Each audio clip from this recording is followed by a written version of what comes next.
Order. Questions for oral answer. Mr. Melvin Yong. Question 1, please.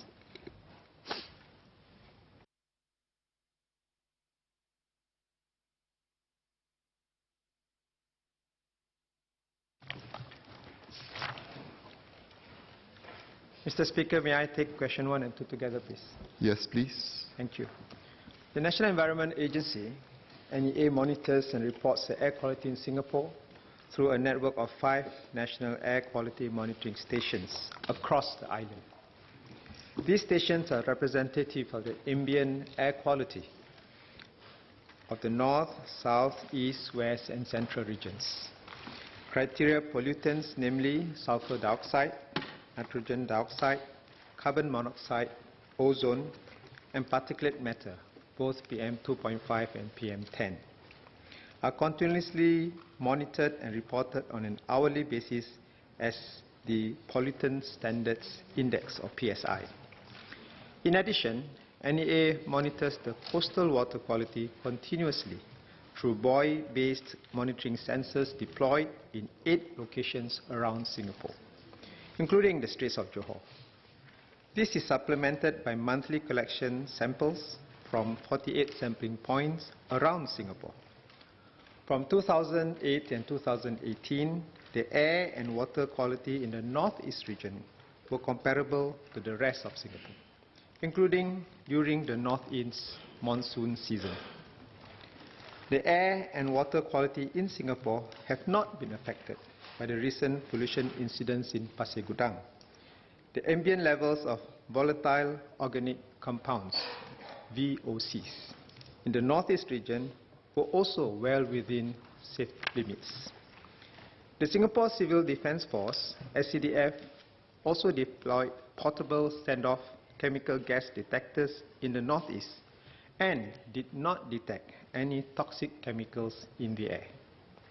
NEA and SCDF are in constant contact with Malaysia's Department of Environment, or DOE, and Fire and Rescue Department, BOMBA, on these latest incidents, and will continue to monitor the situation and provide updates if there are significant developments.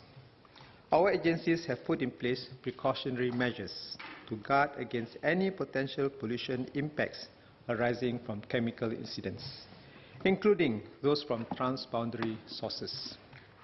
NEA's existing air monitoring stations in the northeast region are able to measure the ambient concentration of a variety of VOCs, including benzene, toluene, and xylene in the parts per billion range. These capabilities and the support of SCDF's portable detectors should allow us to detect a transboundary plume and to alert our population accordingly. Mr. Melvin Yong. Thank the Minister for his reply. Minister, according to media reports, the Johor Chief Minister, Dr. Shahrudin, had announced yesterday that the state government is looking into relocating their high-risk chemical factories. I'd like to ask if Singapore is actively engaging Malaysia on this to ensure that any relocation does not inadvertently place us at an even higher risk of resultant air pollution.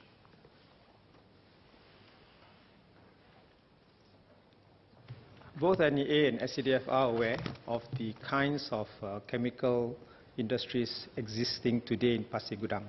And this is our existing arrangement to inform each other, to ensure that if there are movements of major complexes, we inform each other.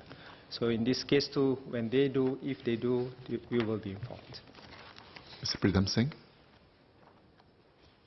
Thank you, Speaker. Thank you, Minister. Just a few supplementary questions, really arising from remarks in the mainstream media in Malaysia and contradictory comments by some ministers, by a minister in particular, about the quality of mop-up work done after the Sungai Kim Kim episode, and then a retraction thereafter. My first question, and this is pertaining to a PQ, the answer to a PQ minister gave in April this year, with regard to the deployment of chemical gas detectors in the northeast area.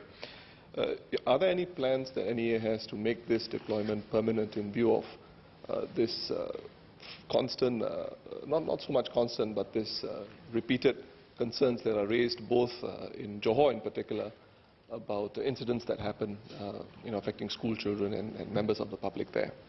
So that's the first question.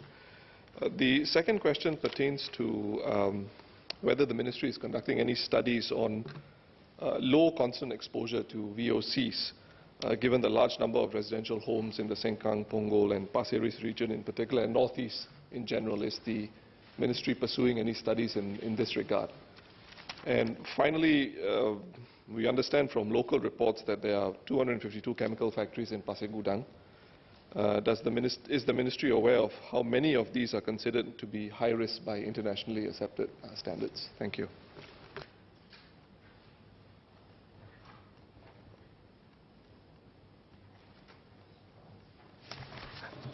Thank you for the supplementary question. As I mentioned, all the monitoring stations that I mentioned just now are permanent deployments. These are to detect the ambient levels of VOCs as well as the pollutants in our air. However, when there are complaints from residents of persistent odors or smell that inconvenience them or cause them alarm, SCDF will also then put in the monitoring instruments to ensure that these are either not existent or if they're detected, to take the appropriate measures to advise accordingly. The low constant VOCs, there are very few studies available to actually advise how much of it should be of concern to us in the at the ambient level. In fact, many countries, all countries except one that we know of, do not even publish the VOCs in their websites, because usually these are small, and actually many of us are already in one form or another exposed to VOCs on a daily basis, like from the glues and the things that we handle regularly.